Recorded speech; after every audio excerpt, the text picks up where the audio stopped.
1 lakh per month, stable job, comfortable life. On surface, everything looks sorted. Question remains unanswered. If the income is strong, why does wealth still feel weak? This is Rakesh Negi, and you are watching FinTalk by Negis.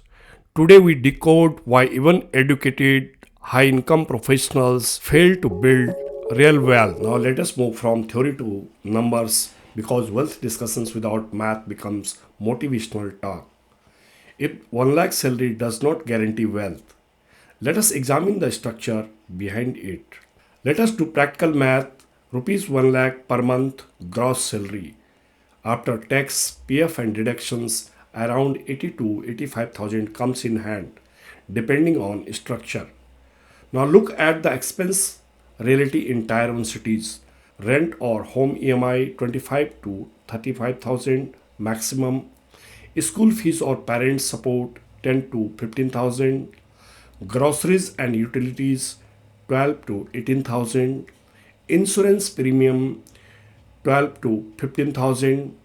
Basic SIP or saving 10 to 20,000 if discipline exists. Lifestyle spends, eating out, OTT, gadgets, short trips, another 10 to 20,000. Add it up. Suddenly surplus looks thin. Income high है but investable surplus weak है and this is where confusion starts most people assume अगर income अच्छी है तो wealth automatically build हो जाएगी but that assumption is flawed because salary is cash flow यानी हर महीने अकाउंट में आने वाला temporary inflow while wealth is asset ownership यानी ऐसे एसेट्स जो फ्यूचर में इनकम जनरेट करे ये टाइम के साथ वैल्यू ग्रो करे most salaried professionals confuse the two उन्हें लगता है कि हाई सैलरी का मतलब रिच होना जबकि रियल वेल्थ तब बनती है जब कैश फ्लो को सिस्टमेटिकली एसेट्स में कन्वर्ट किया जाए now here is the important part even if someone understand this difference the problem does not end here because there is another silent force working in the background एक ऐसी चीज जो दिखती नहीं लेकिन क्वाइटली आपकी परचेजिंग पावर को कम करती रहती है this force is inflation income stable रह सकती है लेकिन मनी की रियल वैल्यू स्टेबल नहीं रहती that is why inflation bank statement में क्लियरली दिखती नहीं है but over time it weakens wealth creation significantly official CPI numbers are currently moderate या कंफर्टेबल दिख सकते हैं in headline terms but headline inflation हमेशा आपकी रियल लाइफ एक्सपेंस रियलिटी को रिफ्लेक्ट नहीं कर सकती या रिफ्लेक्ट नहीं करती urban select class actually faces lifestyle inflation जो ऑफिशियल डेटा से अलग बिहेव करता है एजुकेशन कॉस्ट टाइम के साथ स्टडी हाई सिंगल डिजिट या उससे ऊपर ग्रो करते हैं health care expenses structurally general inflation से तेज बढ़ते हैं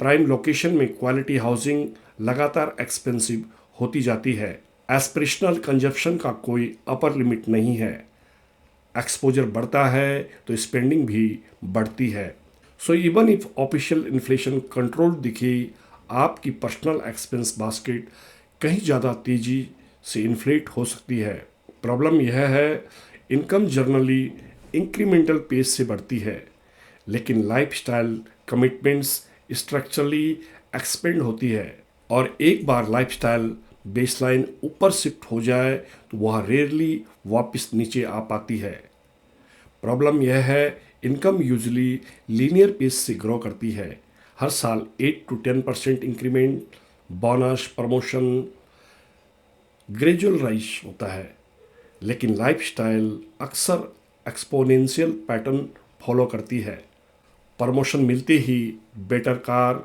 better house better vacations better gadgets high recurring commitments income थोड़ा बढ़ता है लेकिन फिक्स्ड ऑब्लिगेशन डिस्प्रोपोर्शनेटली बढ़ जाते हैं रिजल्ट कैश फ्लो बिजी हो जाता है एसेट बिल्ड नहीं होते, नेटवर्थ ऑलमोस्ट सेम रहता है। यही साइलेंट ट्रैप है सैलरीड क्लास का। इनकम अपग्रेड फास्ट दिखता है, लेकिन वेल्थ अपग्रेड स्लो रहता है। सो द क्वेश्चन इज, अगर इनकम बढ़ती है, लाइफ स्टाइल अपग्रेड होता है, तो नेट वर्थ क्यों नहीं बढ़ पाता? The answer lies in how many is structured. We are living in an EMI culture, not an asset culture. And this difference changes the entire wealth outcome. Indian salaried class has mastered EMI management, but not asset allocation. Car loan, home loan, credit card EMI, gadgets EMI, सब कुछ monthly manageable है। But manageable का मतलब wealth building नहीं होता। EMI structure actually liability create करता है। आप फ्यूचर इनकम को प्रेजेंट कंजप्शंस के लिए कमिट कर देते हैं। जहां EMI ऑब्लिगेशन बनाती है, वहीं proper asset allocation capital growth create करता है। One locks your cash flow, the other compounds your net worth. So even if someone avoids excessive EMI burden, another critical gap still remains. Liability control alone does not create wealth. Wealth requires direction. और direction तभी आता है जब investment random नहीं, structured हो। This brings us to the fourth reason, no structured investment framework.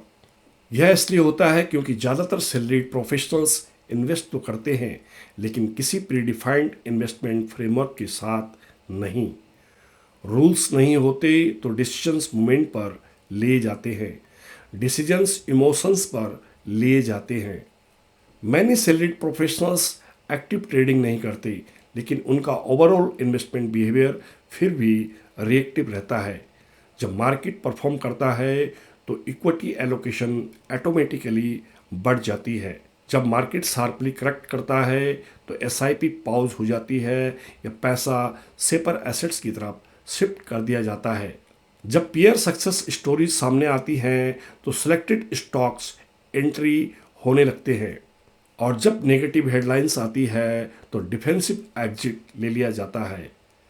यह structured investing नहीं होती, यह एनवायरनमेंट इन्फ्लुएंस्ड बिहेवियर है, जहां डिसीजंस प्रीडिफाइंड फ्रेमवर्क से नहीं, सराउंडिंग सिग्नल से ड्रिवन होते हैं। और जब डिसीजंस फ्रेमवर्क ड्रिवन की जगह एनवायरनमेंट ड्रिवन हो जाए तो लॉन्ग टर्म कंपाउंडिंग इनकंसिस्टेंट हो जाती है। Without a framework based on time horizon, risk capacity, emergency corpus, asset bucket allocation, long-term compounding, you are not building wealth, you are just participating in markets. So even if someone improves behavior and starts investing with discipline, another silent drag remains. Compounding does not depend only on returns. It also depends on how much capital you are able to retain.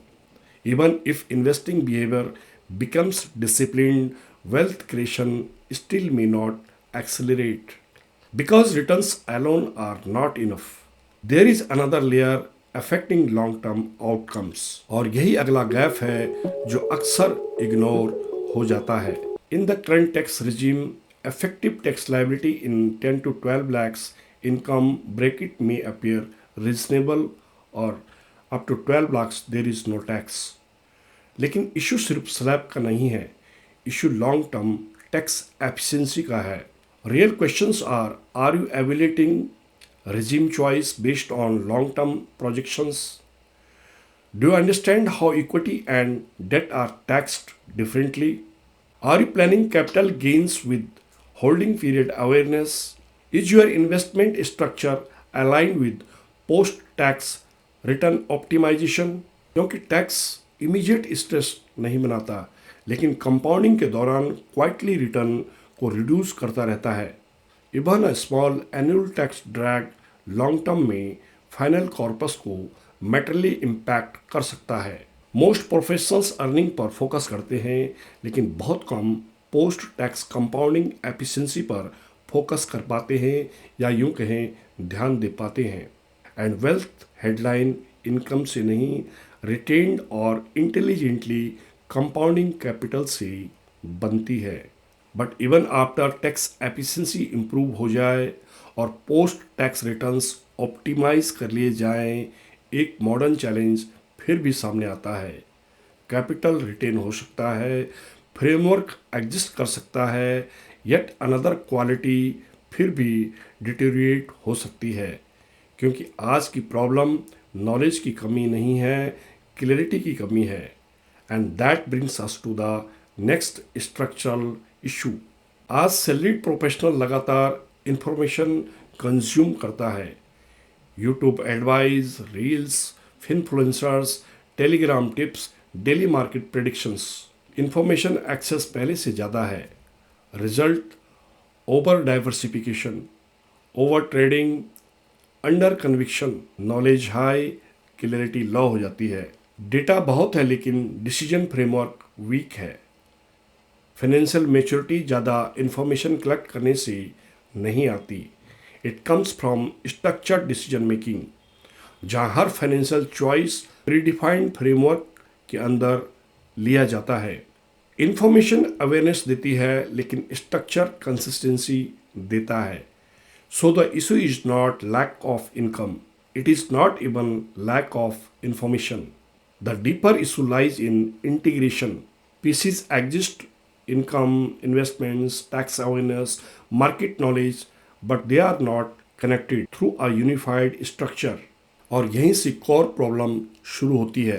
Many salaried professionals at this income level are investing, but investing without a defined wealth architecture creates scattered outcomes. Wealth is not accidental, it is engineered. Without automatic allocation discipline, without defined asset buckets, without clear corpus targets, without annual review structure, income flows, expenses adjust, and investment happens. But alignment is missing. And when alignment is missing, salary will fund lifestyle, not financial freedom. So when income is strong, information is available, and the investment are happening, yet wealth acceleration is missing. We must step back and reassess the full picture. Let us simplify the reality. Rupees 1 lakh salary is not small, but let be the honest. High salary plus high lifestyle plus no structure almost always leads to average wealth outcome. Wealth creation is not emotional journey. It is mathematical. Simple formula है, income minus expense equals savings. Savings multiplied by time and discipline equals wealth. Problem formula में नहीं है, problem execution में है। अगर discipline break हुआ, अगर allocation random हुआ, अगर स्ट्रक्चर एब्सेंट हुआ, तो इक्वेशन कोलैप्स हो जाती है। इनकम ग्रो करता रहेगा, कंफर्ट इम्प्रूव होता रहेगा, लेकिन नेट वर्थ एक्सेलरेट नहीं करेगा। And that is the difference between earning well and becoming wealthy. अगर इनकम प्रॉब्लम नहीं तो प्रॉब्लम कहाँ है? सिस्टम में। In the next episode I will break down a practical Indian grounded model, salary to wealth system, 5 bucket framework. No theory, no hype, pure structure. Because wealth is not about how much you earn, it is about how intelligently you design your money flow. This is Rakesh Negi, and you are watching FinTalk by Negis. Till then, goodbye, good investing.